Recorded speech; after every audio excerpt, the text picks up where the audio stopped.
बॉलीवुड इस वक्त अपनी फिल्मों से ज्यादा अपने ड्रग्स कनेक्शन को लेकर चर्चा में है। रिया चक्रवर्ती से शुरू हुआ जांच का सिलसिला अब तमाम उन नामों तक पहुंच रहा है जिन्हें हम अपने पसंदीदा कलाकार कहते हैं। लेकिन ड्रग्स और बॉलीवुड का रिश्ता नया नहीं है, ये रिश्ता बेहद पुराना है।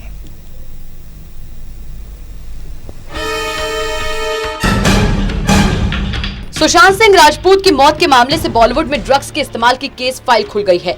हालात ये हैं कि सुशांत की मौत की जांच कर रही सीबीआई और उनके करोड़ों रुपए के ट्रांसफर के आरोप की जांच कर रही ईडी तो कहीं दिख ही नहीं रही है। अब तो एनसीबी ने सेंट्रल सीट ले ली है। एनसीबी ने सुशांत की गर्लफ्रेंड रिया चक्रवर्ती, उसके भाई और अन्य लोगों को गिरफ्तार किया, लेकिन ये सिलसिला यहाँ थमता नजर नहीं आ रहा। कंगना रनौत ने कहा कि बॉलीवुड में 90% लोग ड्रग्स लेते हैं, तो रिया ने भी कहा कि 80% तक लोग ड्रग्स लेते हैं। माना जा रहा है कि रिया ने एनसीबी के सामने कई बॉलीवुड सेलिब्रिटीज के नाम लिए हैं और अब एनसीबी उनसे पूछताछ के लिए डोजियर बना रही है। रिपोर्ट्स के मुताबिक दीपिका पादुकोण सहित कई अन्य सेलिब्रिटी भी इसमें उलझ सकते हैं। वैसे बॉलीवुड में ड्रग्स के इस्तेमाल का कोई नया मामला नहीं है।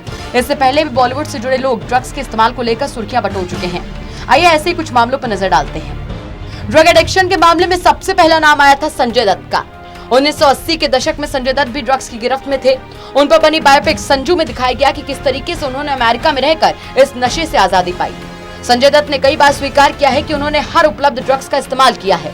हालांकि संजय दत्त अब आर्ट ऑफ लिविंग फाउंडेशन के ड्रग फ्री इंडिया कैंपेन के सक्रिय सदस्य हैं। बॉलीवुड एक्टर फरदीन खान को 1 ग्राम कोकीन खरीदते हुए गिरफ्तार किया गया था। फरदीन को एनडीपीएस एक्ट के तहत सेक्शन 21A और सेक्शन 28C के तहत केस रजिस्टर हुआ था। 2012 में स्पेशल कोर्ट ने फरदीन को मुकदमे से राहत दी थी और उसके बाद वो डी एडिक्टेड प्रक्रिया से गुजरे थे।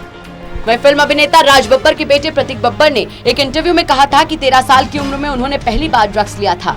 एक ओपन लेटर में उन्होंने लिखा कि शुरुआत मैरिजुआना और हशीश से हुई, फिर उनका नशा कोकेन और एसिड तक पहुंच गया था।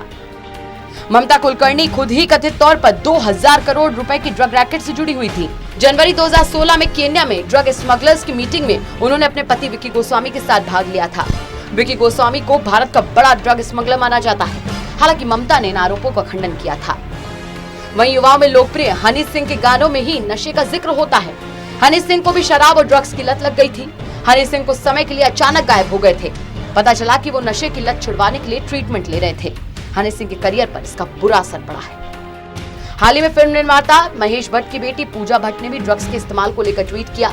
उन्होंने लिखा कि क्या कोई ऐसे लोगों की परवाह करता है जो समाज के अंतिम छोर पर रहते हैं, जो ड्रग्स का इस्तेमाल करते हैं ताकि जीवन का दर्द दूर हो जाए। जो लोग टूटे हुए हैं, क्या कोई उनके पुनर्वास में दिलचस्पी रखता है?